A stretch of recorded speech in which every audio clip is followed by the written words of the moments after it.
Welcome to the Apocalyptic Supper Club, where I plate up stories to feed the heart and mind and nourish our capacity to meet this very challenging moment of being alive in a drastically changing world. With a society that profits from you being stuck on devices, giving your attention to art is a rebellious act.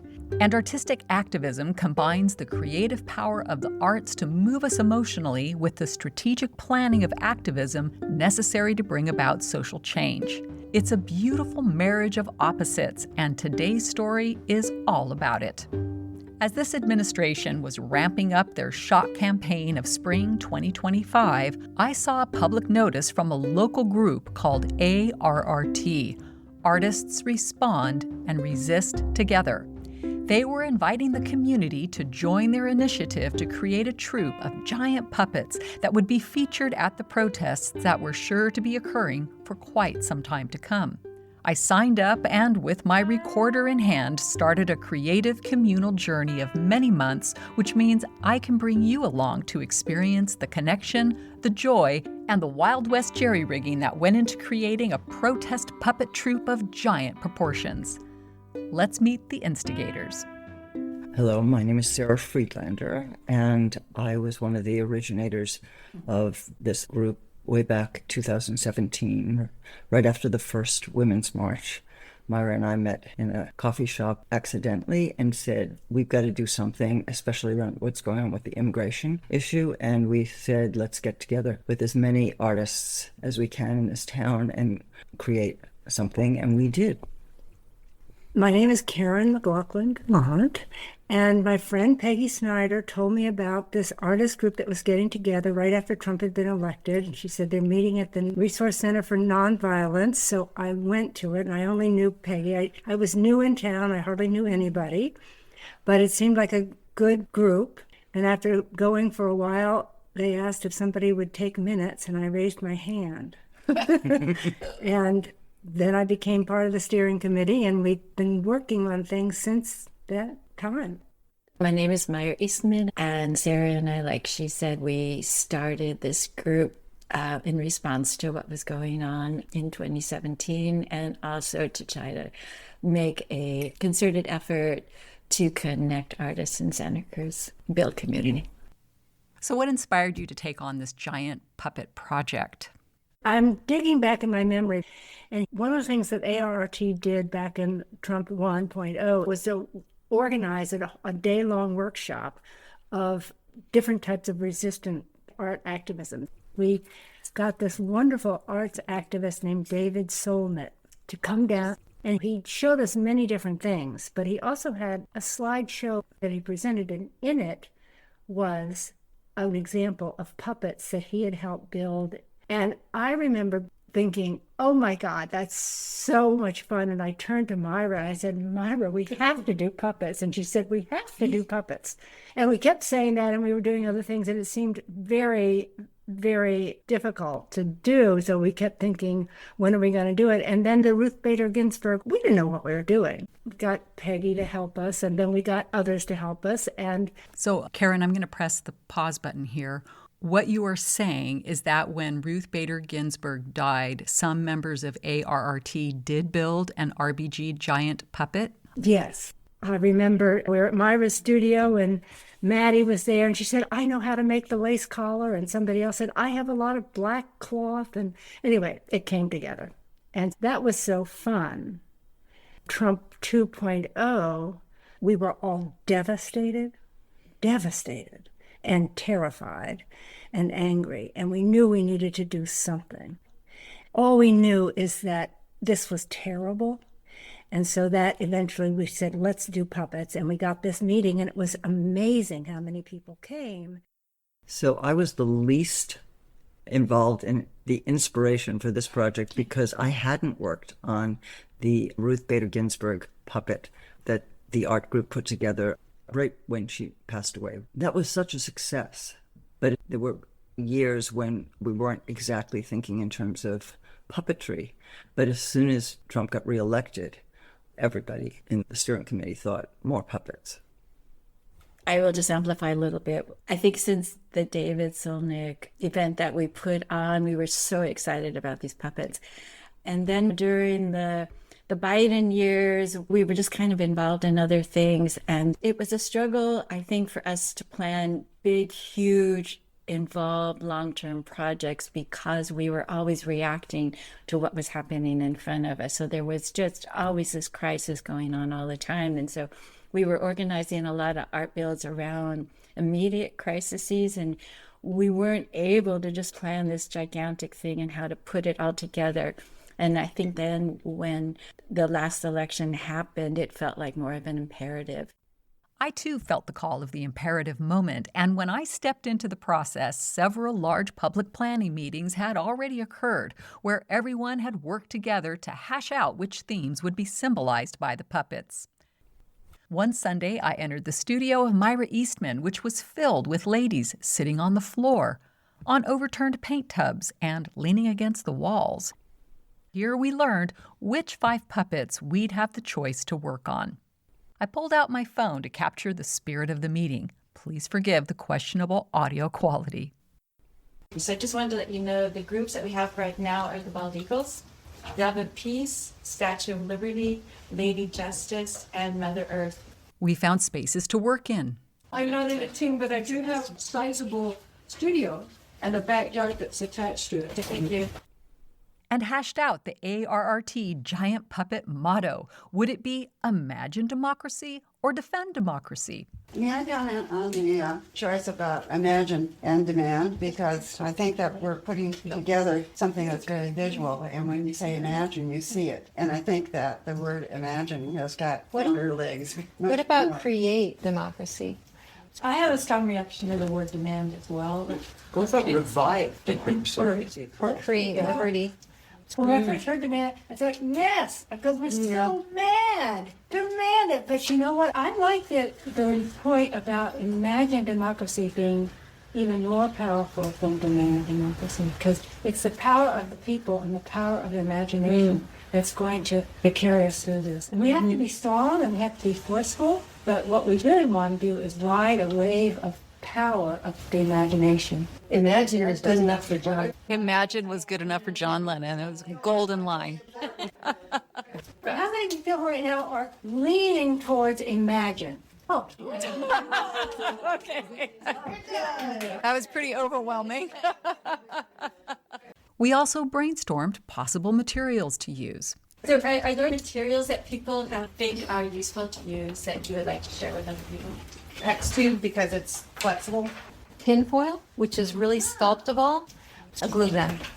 plastic wrap, Metal stuff, white sheets, spray paints that can go on with it stop. paper mache. You can do it the old-fashioned way. We used to mix up flour and water. Bugs get into that, and it won't be it's not so good. We're looking for some really sheer teal-colored lacy material. Poles, backpacks, and hardboard. A huge printer. A piece of cellulose powder. It's really fun to work with. Anyway, it's not expensive.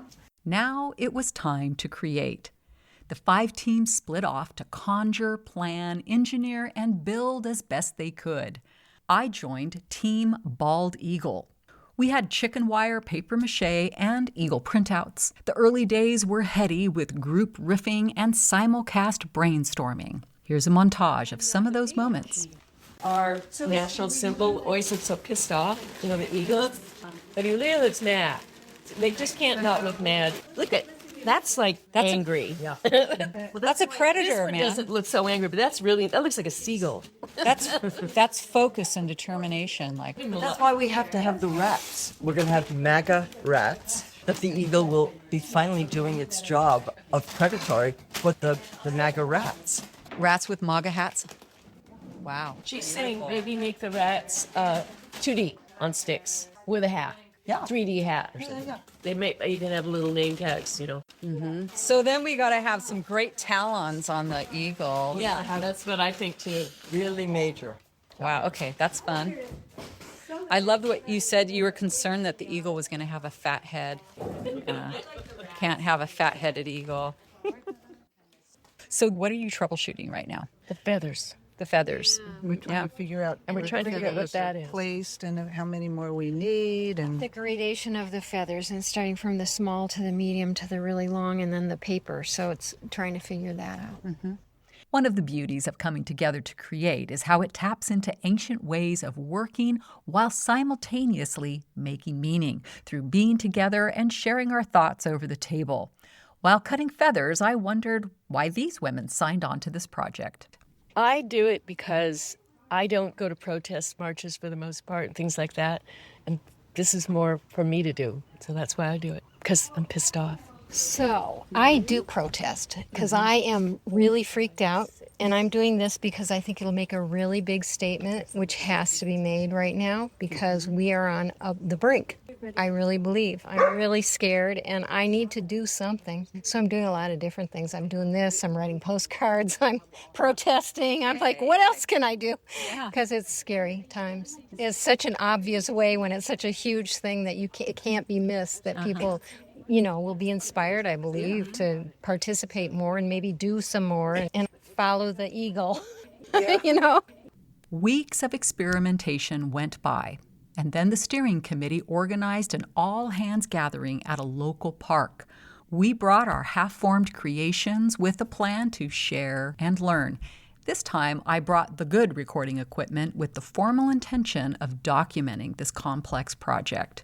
My name's Christine Barrington. I'm with KSQD Radio. It's our local community radio station, and I am part of the Bald Eagle team. All I do is report stories of people that can inspire their fellow citizens into action. ARRT is run by professionals, not only artists, they are also therapists, lawyers, and teachers, which means we were going to get some education while they had us out sitting underneath the trees.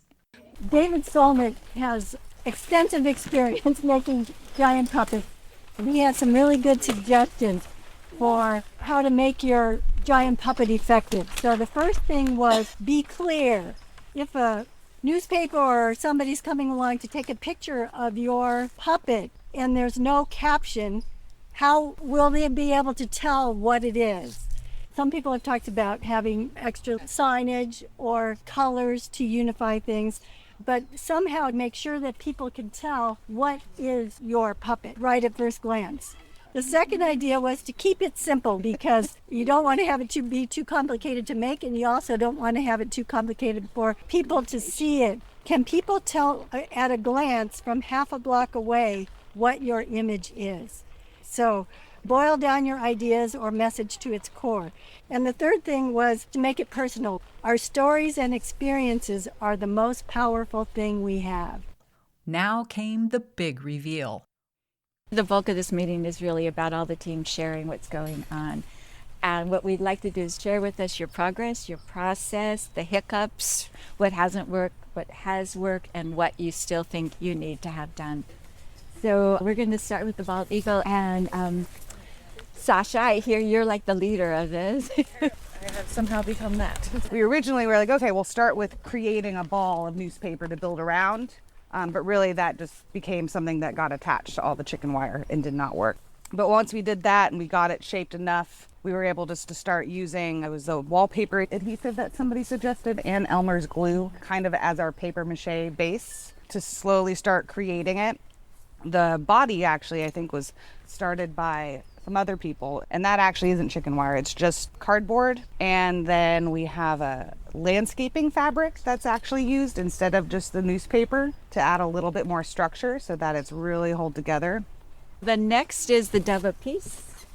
So our bird is chicken wire and paper mache, and in the center there's a PVC sheath that's attached, and then there'll be a pole that goes inside that. So again, portability and detachability. It's going to just be white cotton, and the wings are going to go out in the fabric, and there'll be people on the ends flapping the wings. How much space will it take up, like between those? We haven't been able to lay it out yet. Jane Goodall had instructions, and then we realized they were wrong. Like her math was really bad. So we're still basically doing like the Eagle team where we're in problem solving along the way. Statue of Liberty. We have a huge printer, so we printed out the Statue of Liberty at 10 feet tall and laid it on the ground, and are using that as our guide. What do you mean, 2D? It's basically a big sheet of paper we've laid out so that we can get our proportions correct. We were able to figure out from a drawing of the Statue of Liberty, Rachel and Rigel have this printer, so we were able to lay it out and then figure out our armature from that. The statue is 12 feet tall with the arm up. Jennifer's been sewing the fabric for the tunic, and then Rachel made a beautiful face. She actually cut it out of foam core, so it's really light. Lady Justice, you guys want to come up? Okay, this is the best of what we've got so far. We tried chicken wire, we tried sculptable gray foam, trying to be light because she's going to be big. And the friend of Susan and mine has a 3D printer and printed the head in cardboard, so it was many different layers. And then it was separated by these things and it ended up being really heavy. Joyce and I took it apart with a saw, encountering the wood on the way, blunting the saw, but this is the way she's going to be. Her bandana is only going to cover one eye, and the other eye is going to go, the evil eye. Very accusing. We're Mother Earth, and this is the head right now. She's going to have this like leafy, viney stuff coming down for hair and more leaves. Yeah. And we're going to do a thing where we build a ridge here and then the hair goes over it. So flips over and then it hangs back. Blows in the wind. Like real hair. And we have an aluminum pole that telescopes. So that's going to be the center of the structure. And then we're going to do a cross piece with pool noodles coming off of it for arms. And that's going to hold the earth. The earth will be up here, and then her skirt will be coming down from here. And you have to imagine the arms, shoulders here, with arms going around holding the earth. Creatives never leave the world the way they found it. And in this case, I'd never look at chicken wire or pool noodles the same way again.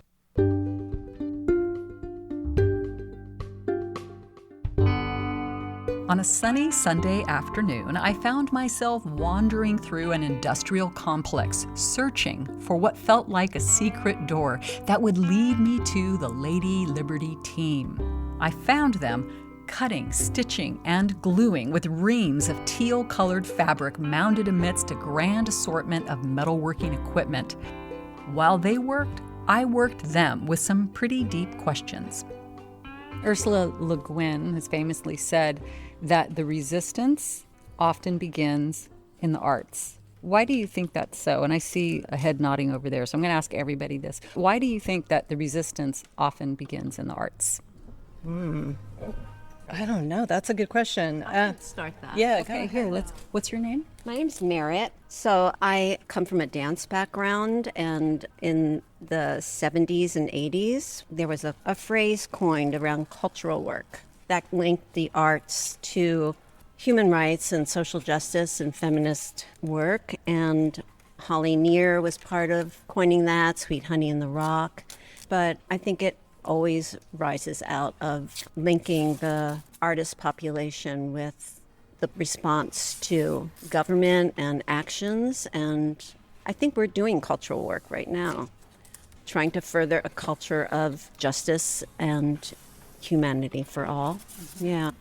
And I am completely out of sync with this group that I joined because this is not my skill. So I just stand and wait for someone to tell me to tear up paper for paper mache. But the thing that I'm getting from this is connection. And it's fascinating to watch people with a different skill than I have, for sure. And why is connection important? I think it's so easy to be isolated and feel despair. We've all experienced how isolation feels now after we've been through a pandemic. And we truly were isolated from one another, and coming out of that and feeling our basic security and rights being threatened. It's just essential for our own health as well as the health of our neighbors and our country to be connected. Is it okay if I get you to describe what you're doing here? Yeah, sure. Thank you for being here. We are fitting a crown onto a paper mache Statue of Liberty head for a large puppet that we're building for protests. Wow. She looks just like Lady Liberty. How did you pull that off? Well, you're artists, so that's how you did it. But if you want to describe the process for our listeners, it's very impressive. Thank you. Lots of trial and error and cardboard cutting. We've just been playing around and paper, glue, cardboard, tape, and repeat. It sounds very fundamental. Is it kind of like social action, like the things that work to hold our country together are also pretty fundamental, yeah? So what inspired you to get involved in this project? Well, I've been listening to you interview our group, and maybe you can ask him. I do find that for the show that I produce, I'm often going for just what you're pivoting off of, because I believe that to get more people involved, we actually need to go right for their hearts, not so much for their heads. And that's why I think, as Ursula Le Guin said, the resistance often begins with the arts, because the arts hit you in your soul, they hit you in your heart, they open something up that's different than the pundits, the newspaper articles. You want to speak to that, or you want me to give you a moment? Well, what I can say is that being part of the group and listening to everyone having merit here is wonderful, because I can do this. I can make this face, and I can't usually talk. I get too emotional. Today, I listen to the news, and I engage it. I get too overwhelmed and desperate to do something, and I don't know what to do right now, but being here with this group feels like a tiny gesture, and making this puppet that can be seen at protests, that can speak for us and speak for me. I guess that's the point, is that I don't find my voice well, and that's why I admire people who do. But I do have hands that can make things and a lot of passion. So thank you. Thank you. There's so many ways for us to express our voice, as you've actually captured very beautifully. Thank you, Rachel. Is it okay if I snake down to you? Are you willing to speak at all? Yeah? I have very few words. That's okay. I don't expect a lot of anyone. Just willingness is great. You heard me interviewing Rachel, and I noticed you responding. Is there anything that you're willing to speak to based on what you were listening to there a moment ago? I would say the purpose of this project for me is to inspire more people who wouldn't normally speak out or act on any of the stuff that's going on, just so they know that there's other people out there feel the same way, and we need to come together and let ourselves be known to the rest of the world, really the world, and make a change. And it starts with paper mache puppet, I guess. And it all starts with a paper mache puppet. All 5 teams had been working long enough to now look toward participation in upcoming events. It was time for another large meeting in the park for sharing and some coaching. And now we have a guest, Meredith, who has some real life experience, who wanted to share with us what it's like to have these in an actual protest. I was sharing with my group some of my experience and things to think about. One is that these take up a lot of space. So moving through a protest is a challenge. But the real thing that I'd say about that is who we are and who we're presenting to is kind of interesting. Who gets really excited about this is the other protesters. We are visible to those people in the community seeing it. But what I found at the first protest I went to is I would take one step and 5 people want to take their picture with me.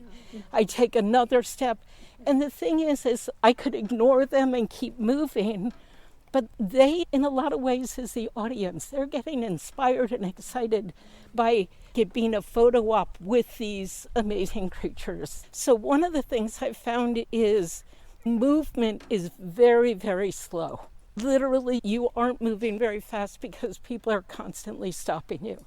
So I was trying to think with the idea of this being almost a performance, I almost see that part of it is there's an entrance where you kind of are moving into the space where you aren't stopping, but then really finding a location that you stand, and then people come and find you.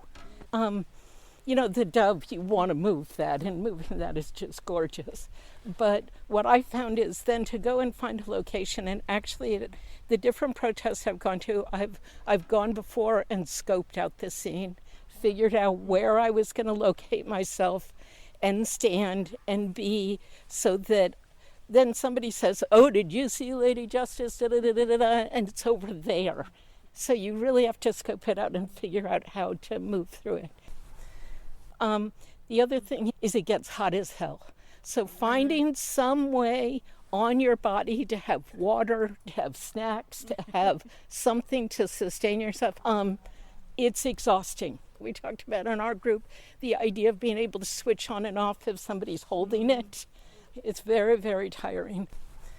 The other thing is it's a long time setting up. I mean, ours takes forever right now. You know, so I end up having to get to wherever I'm going quite early to set up and to figure that out. Yes, being inside a giant puppet is tiring, and building one is a marathon of its own kind, full of research and learning, as well as surprises and U-turns. After many weeks of steady work, the puppets were taking shape, but not without accidents and the need for surgeries. Lady Justice's head had to be sawed apart. The eagle's eyes had to be gouged out Oedipus style, and Lady Liberty, well, it was unfortunate. Is it okay to describe what you're working on here? Yeah, we're working on the tablet for the Statue of Liberty that she holds that has the 4th of July on it. I never even knew that. Yeah. So you've studied and looked up close what Lady Liberty is up to. We have looked very closely at this point. Yeah, but not closely enough for me to accidentally make two right hands when I was paper macheing. But this is a really big hand. These are really you ended big up making two right hands. Then I had to rip all the fingers off and reposition them so that they went the other way. So you performed surgery on Lady Liberty. There's been a lot of low budget plastic surgery happening here at Liberty Puppet. Yeah. Call it surgery, call it engineering, but what it really is a race to finish in time to get out onto the street. Back in Bald Eagle territory, the whole crew shows up, plus some special guests, to pull all the elements together and answer burning questions like, how will the head stay on the body? How will the eagle move through the world? And what's with the rat in those fearsome talons? Again, here's a little montage as I moved through the room with different groups working on different things. An easier way to attach it is that we can tip this on its side, and you can put a screw up through the dolly in the front and the back, and then you just have two screws. You can screw it, unscrew it. How does the eagle move through the world? I brought a dolly, and you just roll it. It fits right on top of there. And then how do we push it along? You're going to motorize it? You're going to do the whole thing and have a remote? Yeah, you had me there. For that idea, I have the perfect thing, which is have these little like wing nut, 1/4 wing nuts, and inserts that you can put in wood. So it's actually like a metal thread that's anchored in the wood. So it'd be really easy to like by hand. It'd be good to be able to do it without tools. Right, yeah. right. It worked great. It worked great. System worked superb, seamlessly. So there was a lot of engineering that went on today. How many skills did we have in the room? Ben Gallant is a professional product design engineer for Google. So he knows his stuff. And then Cliff Friedlander is a professional cabinet maker, and he knows his stuff. And then there's the rest of us. Do we know our stuff? I'm not sure, but I think we do. We know our duct tape. We know our duct tape. We know our duct tape. We know our duct tape. We know how to do all that. That's great. So today we figured out the Talon Rock assembly. And the Talon Rock rat assembly, because we now have a three-dimensional rat who is being held tightly by one of the talons. And what does the rat represent?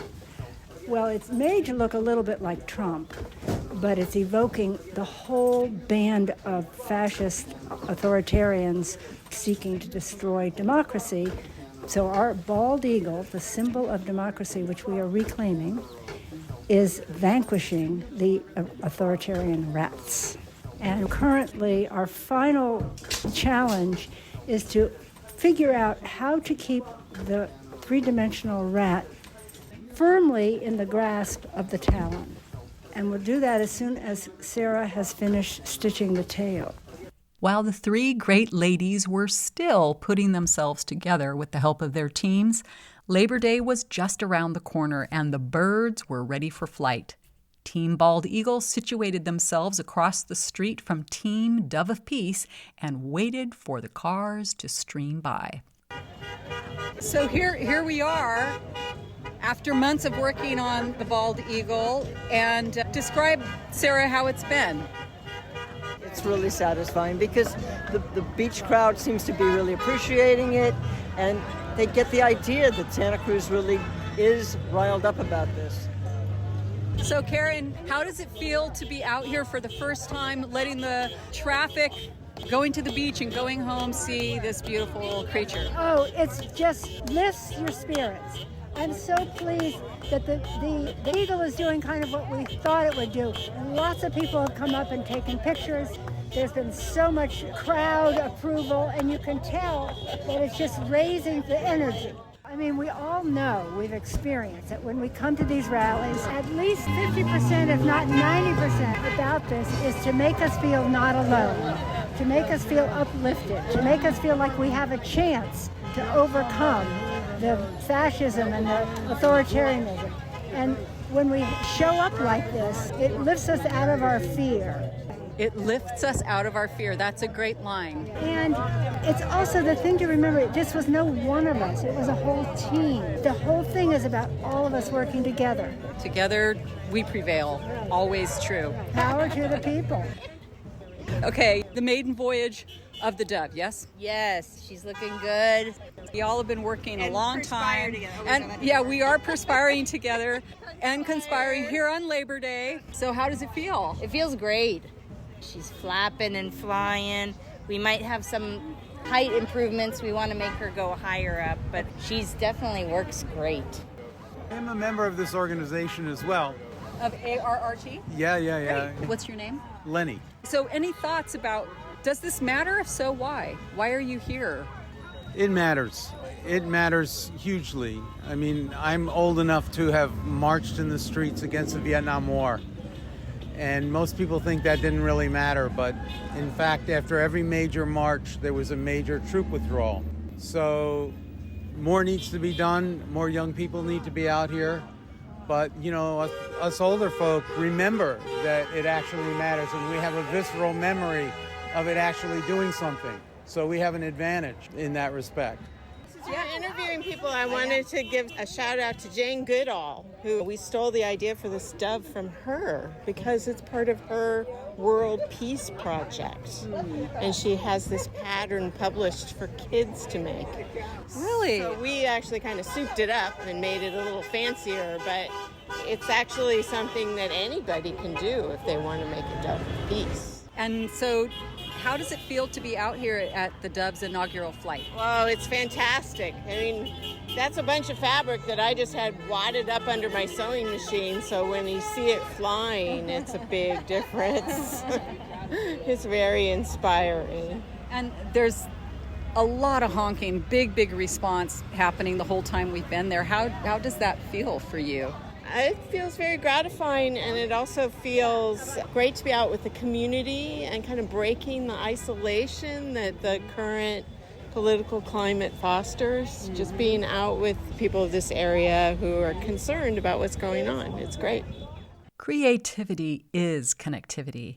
There is nothing the oppressors and abusers of humanity want more than for people to forget their creativity, their connectivity, and their power. Stepping into all three is real revolt, as is sometimes just leaning on your horn.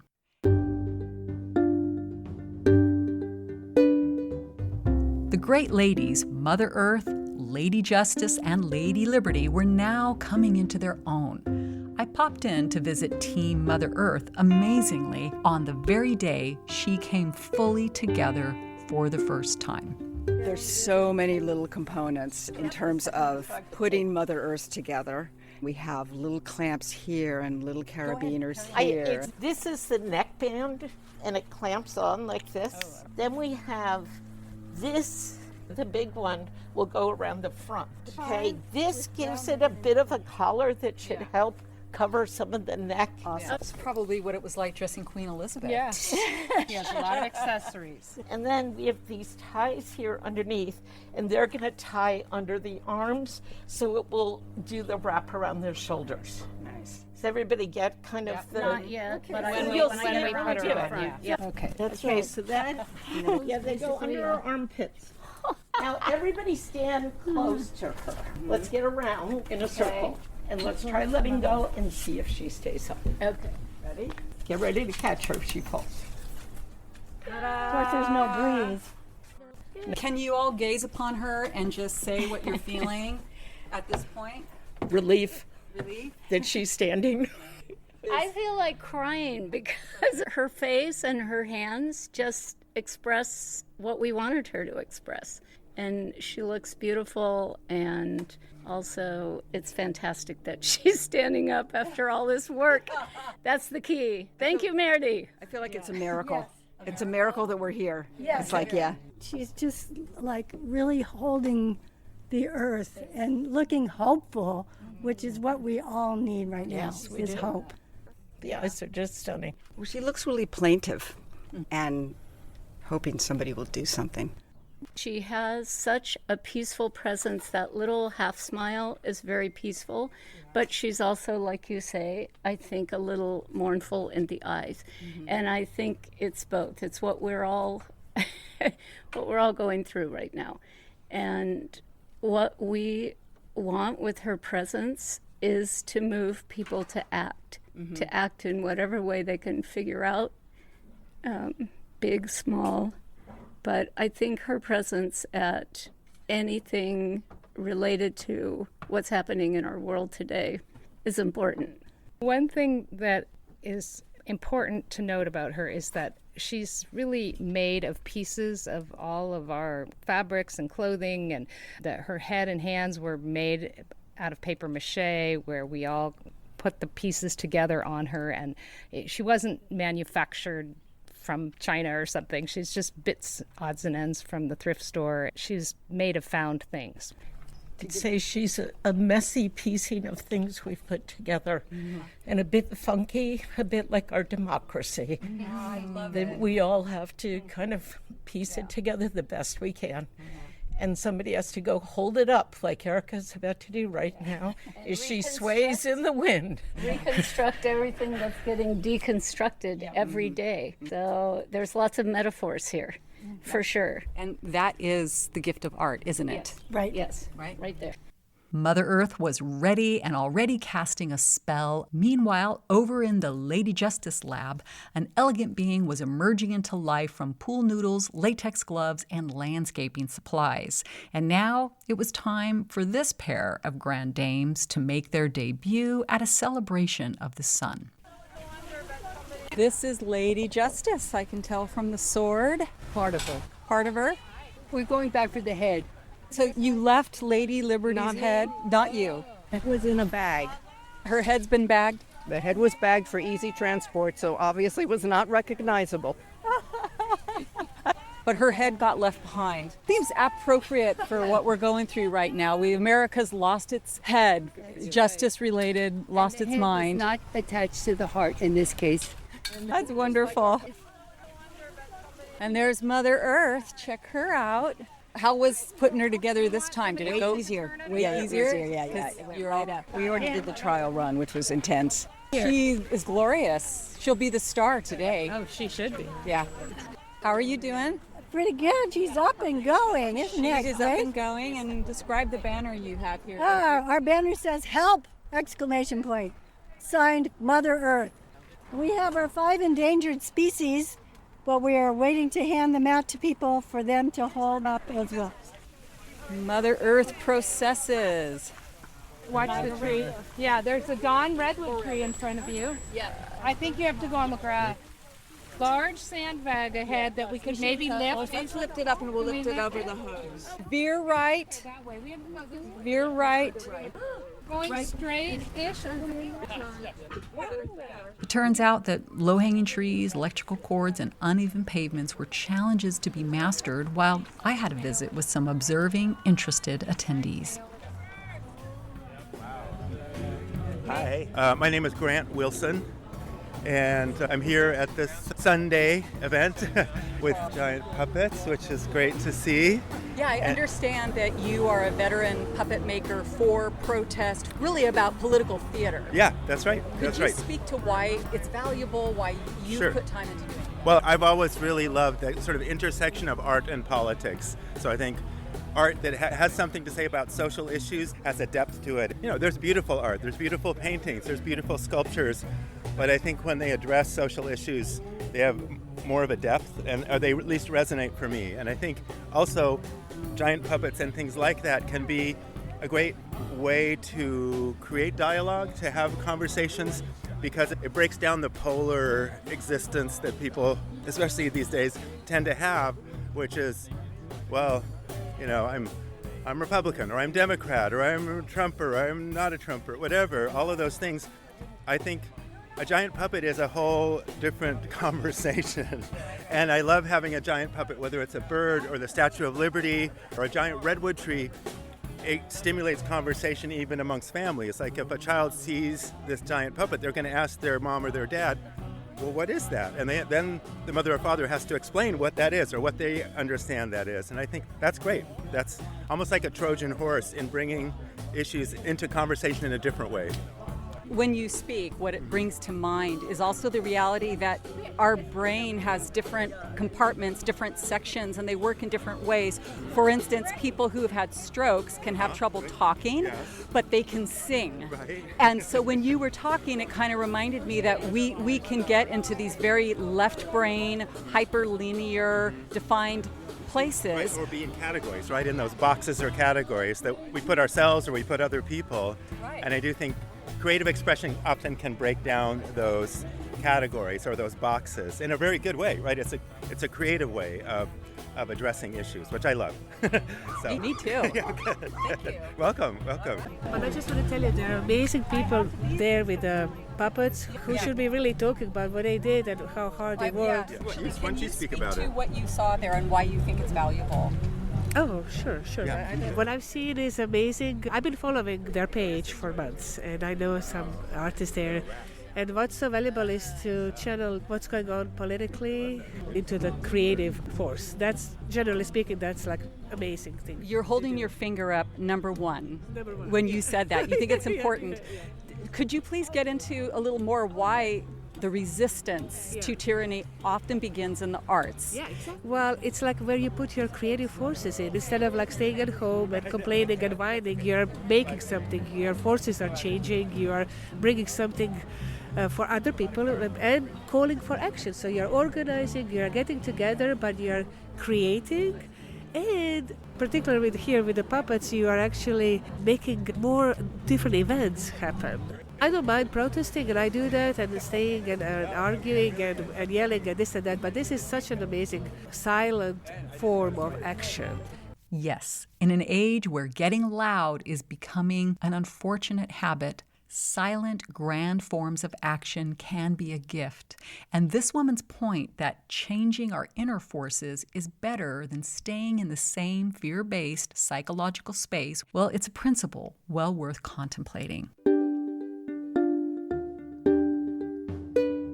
And now, after 6 months of organizing, laboring, and creating, the time had finally arrived for the entire ARRT puppet troupe to cross the finish line, with some just sliding into home base. So it's the No Kings protest, October 18th. Lady Liberty is absolutely stunning. I mean, oh, look at her hair and everything. That's so incredible. Jennifer, you were saying that the team didn't know if it would be ready? Till this morning. We were just like, yeah, but we got it. You got it? We got up early at the sunrise and made it happen.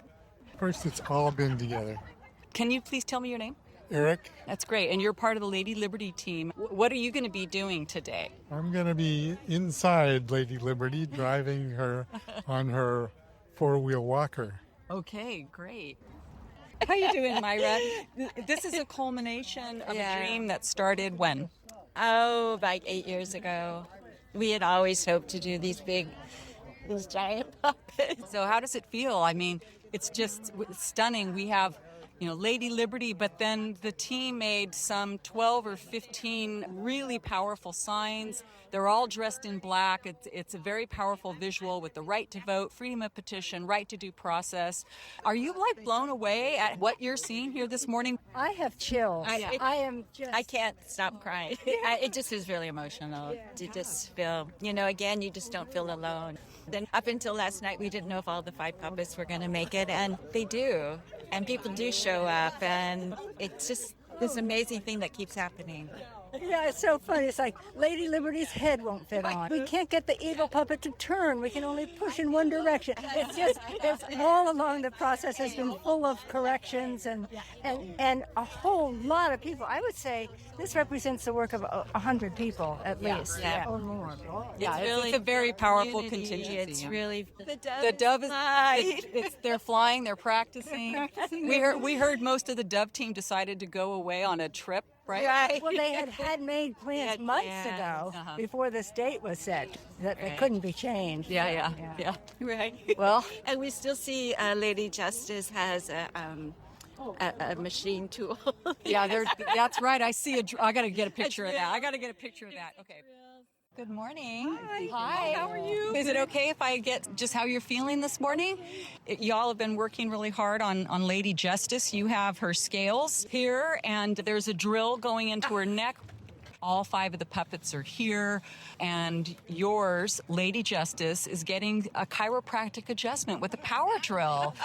Yeah. Surgical? Yeah, surgical adjustment. Yeah. So as you're here and you see all the puppets, and what are you thinking and how are you feeling? I think it's exciting. I'm looking forward to seeing the turnout. Yeah, I'm looking at it and thinking of all the fabulous energy that came forth to make all this happen, and it came from so many sources. It's like so much power when we're all doing something like this together, and joy. And humor. Yes. Right. Actually, the lady's getting a nose job and a facelift on top of it. And her fingernails are painted red. She's ready to go. Oh, they are. She's all glammed out. She did. But she's mad because her scales are out of whack. That's right. Yeah. One side is all the just things in our country, and the other side is all the unjust things that are happening now. And the unjust are having a bit more weight right now. Yes, they're weighing down the just, unfortunately. This is so beautiful. It makes all the hair on my arms go up. We've seen these being created all this time, and now to see them out in alive. Oops, they're moving now. The real show has begun. The real show. Everybody's walking along Ocean Avenue with their signs, the puppets, and already it's not official, but people are responding. Bald Eagle lights the way. Her name's Lady Liberty. Have you checked the branches? As the puppets process from the county courthouse, they're trying to find pathways that will avoid tree branches. Meanwhile, cars are trying to get by. There's a lot of logistics. Folks are holding cars up so the Eagle can sneak along the roadway and get to the park. And we're going to have the same thing with Lady Liberty has chosen to go another way. Let's hope she can get through. See her over the bushes. She's trucking along, moving at a clip. Folks are laughing in their cars. At least they're smiling and not frustrated for having their traffic blocked. And here we are at San Lorenzo Park. What do you think? It's very impressive, huh? Very impressive. We're on a planet that has a problem. We must solve it, get involved and do it now. We need to build a better future, and we need to start right now. On this day, the puppets joined the largest protest in Santa Cruz history. The second smallest county in California saw 15,000 people march through downtown, celebrating being in the company of those who are concerned with where things are going and who are willing to stand up and embody what they believe. Weeks later, I sat down again with Myra, Karen, and Sarah, members of ARRT's steering committee, and invited them to reflect. We spoke of many things, including the future of the puppets and the challenges they encountered along the way. But as we looked forward, I invited these women, all of whom are lifelong activists, to offer their words of wisdom to those who are hesitant or perhaps just getting ready to step into action themselves. I really believe more than anything, they cannot take the joy away from us. They can't take the things that are most important.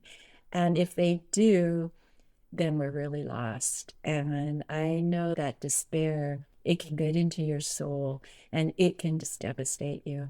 So that's why I'm involved in this group. And I just believe you have to wake up every day and look and say, oh my gosh, it's just so beautiful outside. And we are so lucky to be living here.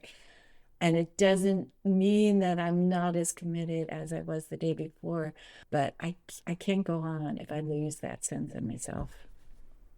That's wonderful. I would add that we don't have the luxury of despair. We have to fight this. And we have to dig deep into ourselves to find the faith to show up and do it together. We are stronger together. Don't isolate and just do what we can.